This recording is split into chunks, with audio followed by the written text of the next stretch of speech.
His true inspiration. He's been a leader in Daisy right from day one. He's inspirational to each and every one of us. Ladies and gentlemen, Mr. Avinash Nagamh.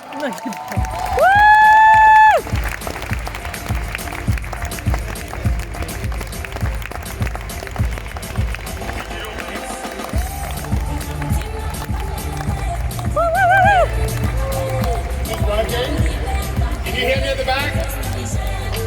Can you hear me at the back? Yeah! All right.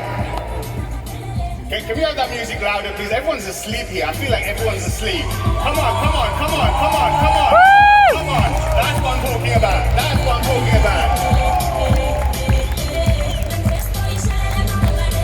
Oh, I'm pumped. I am pumped. I'm super excited.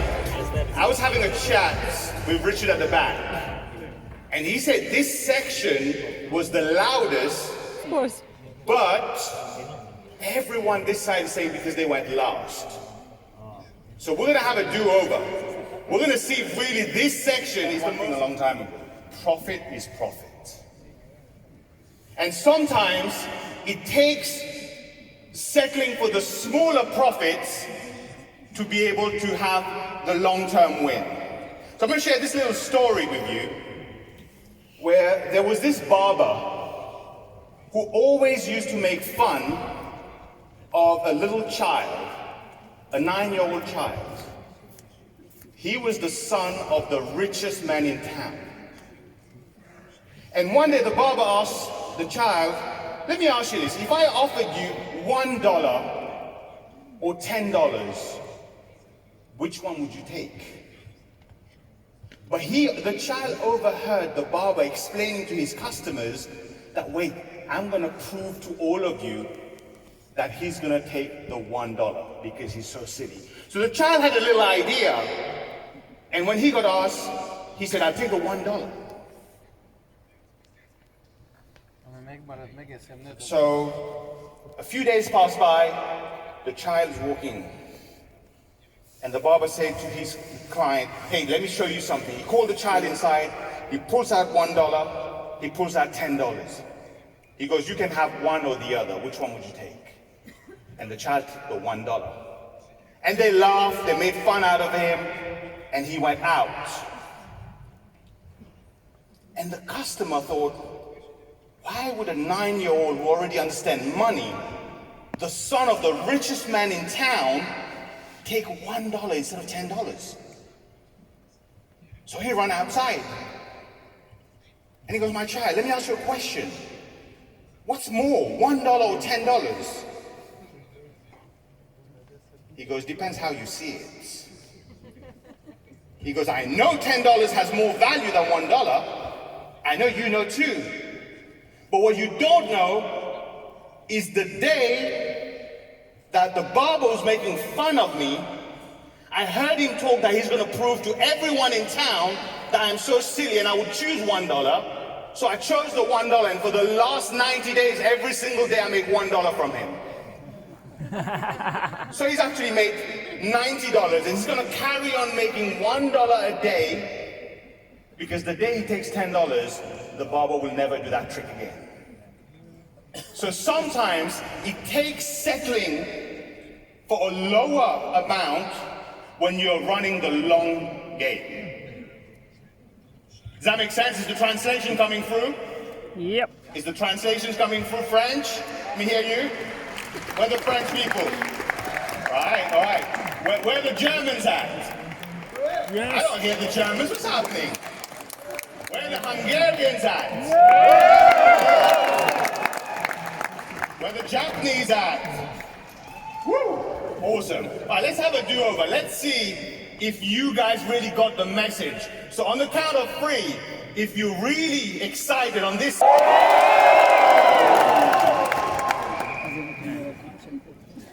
The Japanese are ready. 1, 2, 3, let's go!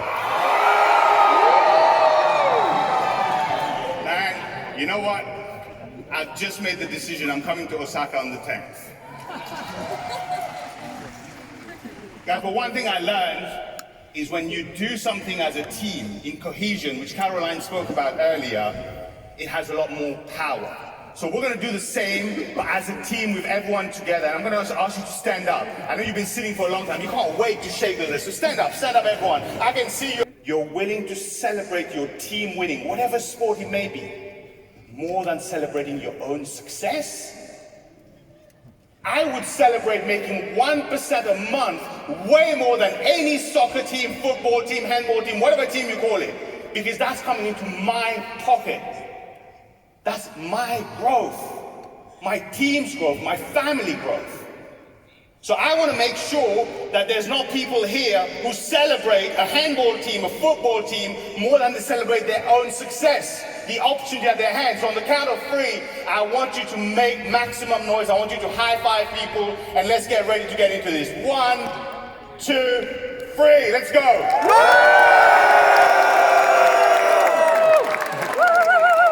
That's what I'm talking about. This place, you can take a seat, thank you.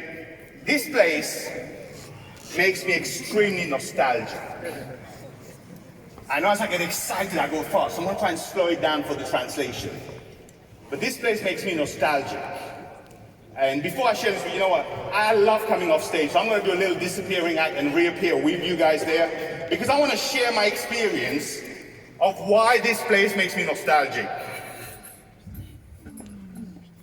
See, the very first, 11th of June 2016, I attended my very first network marketing event. Like some of you have done in the past, like some of you have done today. Is there anyone here who had their first ever network marketing event? Raise your hand.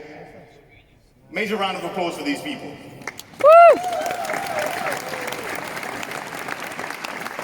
Not just because you're here, because you did something different to what I did when I came to my first event.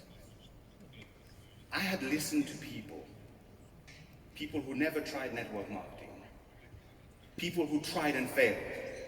I listened to them over the people who had success. And when I was signed up for my first network marketing company, I signed up for the product, for the service. It was education, crypto education. And they told me, you can make a career out of this. You can make money out of this. And I said, no, it's one of those things. I have no interest. I was so negative. In June, my upline, the person who invited me, tricked me.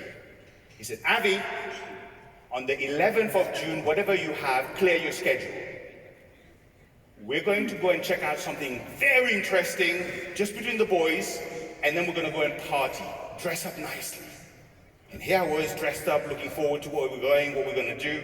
And I find myself at the Wembley Arena, an arena just like this, mostly empty, and there's a reason for that, which I will clarify for you. And I was upset. I was in the queue like this. They lied to me. Negative. And I didn't sit in the back row, because the arena continued, unlike here. Wherever the last row of people was, I was 4 or 5 rows behind them. That's how negative I was. Because I didn't realize I was at a place where the magic happens. I was at a place where not only could I change my life, but I could change my family's life, and I could change the lives of the people around me, my team, everyone. But something happened during that event. I felt the energy. I felt there was something here that's going on, that's missing in my life. Because the people who were on stage were dressing up the way I would like to dress up. The people on stage, at lunch, I saw them with their cars. It was cars that I've only seen in my dreams at that point. I heard about them make high 5 figures a month, 6 figures a month, even 7 figures a month in dollars. But all my life I've been making excuses. See, I come from a small, tiny island of 1.2 million people, where the average wage is $250 to $300 per month. So, when Ibiza, massive round of applause for Ibiza for putting up an incredible event, please.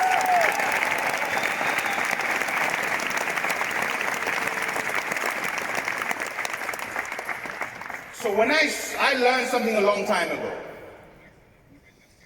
If you find someone who has the results, the things that you want in life but don't have yet, do exactly what they do. And some of you might laugh. Some of you might say, silly. I went to the bathroom at lunchtime and I was trying to stand like the speakers were on stage. I was doing this in the mirror. I was doing all sorts in the mirror. Because I was preparing myself to reach there. I was willing, I was prepared to go through the sacrifices, to pay the price as they did. I was prepared to do whatever they did to get there, so I could get there. See, I have no doubt. Every single person in this room have dreams, have goals. But I also have no doubt that the majority of you, I can't say all because I believe in limitless. The founders believe in being limitless. Major round of applause for the founders, please, for the job. The incredible job.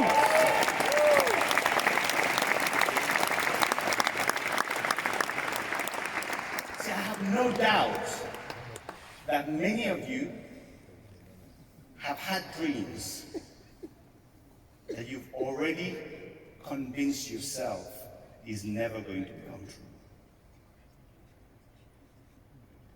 And those are the people who limit themselves by challenges. They don't see challenges as a learning curve. They see challenges as the end.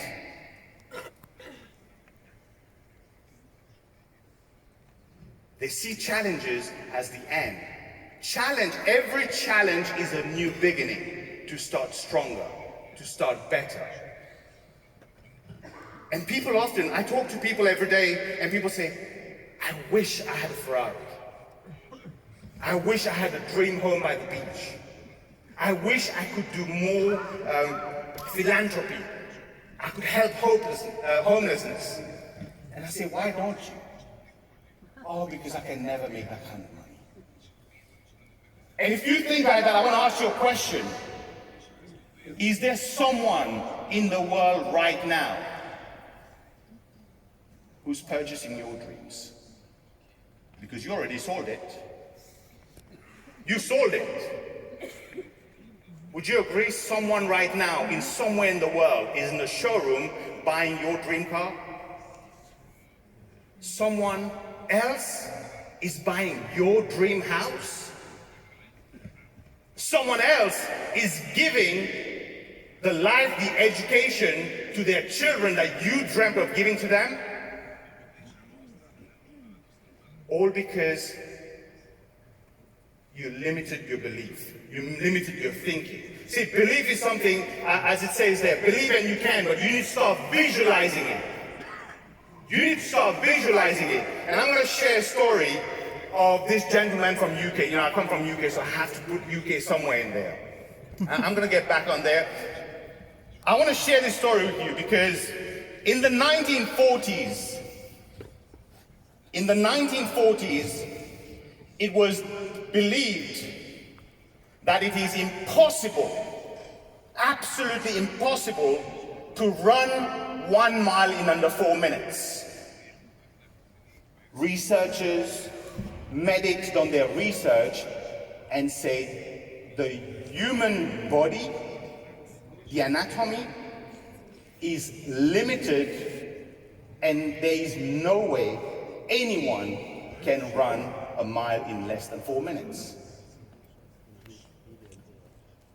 And many people had attempted and failed. And when that was deemed impossible, everyone gave up.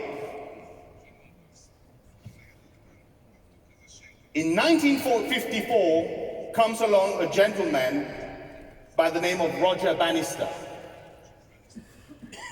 who was a medical student. He wasn't even an athlete. He was a medical student. And he did his own research because he said there must be a way, because we're limitless. We have the power to realize anything we want to. Anything. And he did his research and he decided to attempt to run the mile in less than 4 minutes. And he started the race, and the first quarter mile he ran, he was on the right pace to run it under 4 minutes. And everyone was saying, that's okay, he's just started. He's gonna weaken. He's gonna slow down. See, he didn't listen to people telling him that, oh, Daisy is not the right choice. He didn't listen to people telling you, oh, the profits have gone down. He had the kind of belief, he was able to visualize his race. His belief was so rooted to the ground that no one could shake his belief.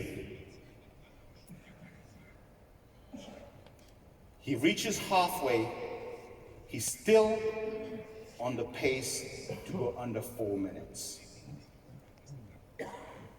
And during that race, the commentators are saying, based on research, based on what everyone said, he has to slow down very soon. But he carries on. Because he believes. He believes because he has his own vision. He has already visualized it. He knows. You know what you want for you. What are your dreams? What are your goals? I'm going to ask you this. The person who you remember saying to you that this don't work, are they going to pay for your future, your children's future? Are they going to give you your dreams? They can't even give their family their dreams. See, Roger Bannister is the perfect example, because what happens at 3/4 way point, the doctors, the medics who had done the research started saying, guys, watch this. Any minute now he's going to collapse. His heart may even explode. That's what they were saying, because they had their own negative belief that everything has a limit. And Roger Bannister finishes the race in just under 4 minutes. Just under 4 minutes. The very first person ever to do it. Would you agree that's a massive achievement? Yes or yes? Yeah. I don't hear it. There's 5 people. Yes or yes? Yeah. But the most important part of that is not the fact that he did it. It's not even the fact that he was the first to do it. You know why he did it? He did it for the same reasons of what our founders do. He did it for the same reason as all the speakers and leaders here do. Major round of applause for all the speakers who are fantastic, by the way. Let's give them a major round of applause. Woo!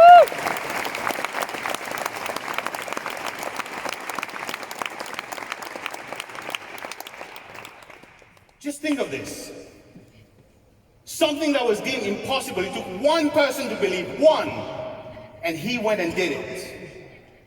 And what happened after was, between then and now, over 1,800 athletes have run the mile in under 4 minutes, and many of them running even faster than Roger Bannister. Which tells me that if you believe enough, yeah, you, everyone around you will believe. If you right there, if you believe enough, everyone around you will. Have you noticed how there was more excitement at the front every time? Because they're doing it. They already believe. That's why the people around them doesn't get fazed by challenges. Because when you put one side your dreams, your goals, what you want in life, and you look at the other side, the challenges, what's more important to you? I want you to think of this. What's more important to you? Your goals, what you want to achieve in life? I want you to think of something. And this doesn't apply to the front so much. I want you to think 5 years back, 10 years back, 20 years back, when you were 15, when you were 18, when you were 20. You had a vision of where you want to be in life. And in the vision that you had, at the age that you are now, I want you to think, I don't need an answer, but I want you to think, have you reached there yet? And I know for most people it's always a no. It's always a no. So if you haven't reached where you wanted to be in life right now at this point, in this point of time, there's only one reason. You. Your belief. You see, opportunities don't always come knocking. But they do, but as Susan and Bren here mentioned, as Ibiza mentioned, they're not always great opportunities, to be kind.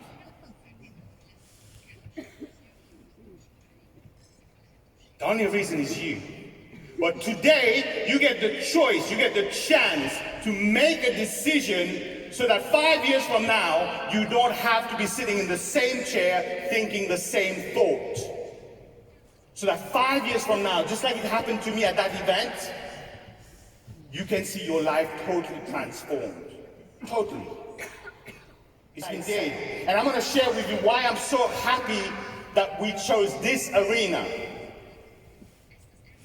Just like that little boy, the barber thought he was tricking the little boy when the little boy was tricking him. You see, I want you to look around. Look at all these seats. Look around at all the spaces. Look around. Look around.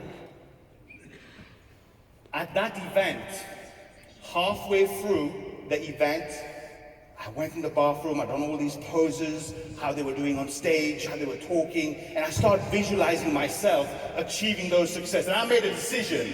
I made a decision that at the next big event that I will attend, look, the Wembley Arena holds 25,000 people. There was 3,000 people there. But I made a decision that the next event that I will attend, this whole arena would be filled up, and a lot of those people would be from me and my team. And 4.5 months later, I hit one of the highest rank in that company. I was in Thailand with one of the largest team there at that point. All it took me to visualize everyone I know, my mom there, my dad there, my best friend there, my neighbor there, everyone who was on my phone book, I visualized them at the stadium. So I'm going to ask you to do the same. I want you to stand up for a last time before I step off. Let's stand up for me. I want to give you the best chance of catching up with the missed opportunities. I want to give you this chance. I want you to think of this. Close your eyes, think of every single person in your phone book. Think of every single person you've ever met, you've ever spoken to. Close your eyes, don't be shy. And I want you to visualize 1 year from now, 6 months from now in Dubai, 1 year from now here, right here in this stadium. I want you to visualize the same event, but with not one seat empty. Packed the house, absolutely full, packed. And I want you to imagine if you have 5 people here, what would happen to you, your income, your future, your goals, your dreams, if you had 500? Because you have 500 names in your phone. If I told you I'd throw you a party right now, no limits, everything paid for, you'll have 500 people there. So I want you to visualize that. And on the count of 3, I want you to let go. I want you to let go in the way, how would you celebrate if you were able to give your son, your daughter, your niece, your nephew, the education that you would love for them to have?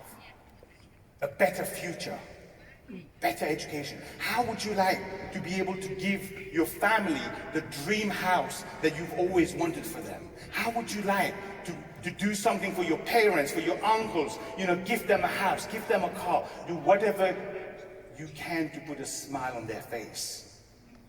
How would it be to tell your boss that you're sacking your boss, you're not employable anymore? I want you to visualize whatever your dreams are. I don't know what it is. I want you to visualize that coming true, because this arena is full, and it's full of people that you know, and the people they know, and the people they know, and the people they know, and you've got the profits which is flowing. I want you to visualize that, and on the count of 3, I want you to celebrate as if that really happened, because I tell you what, the way you celebrate this, if you give it 50%, you're going to get 50% back. If you give it 100%, you're going to get 100%. Because if you can visualize it, you can make it happen. So let's go. 1, 2, 3. Let's go. Woo!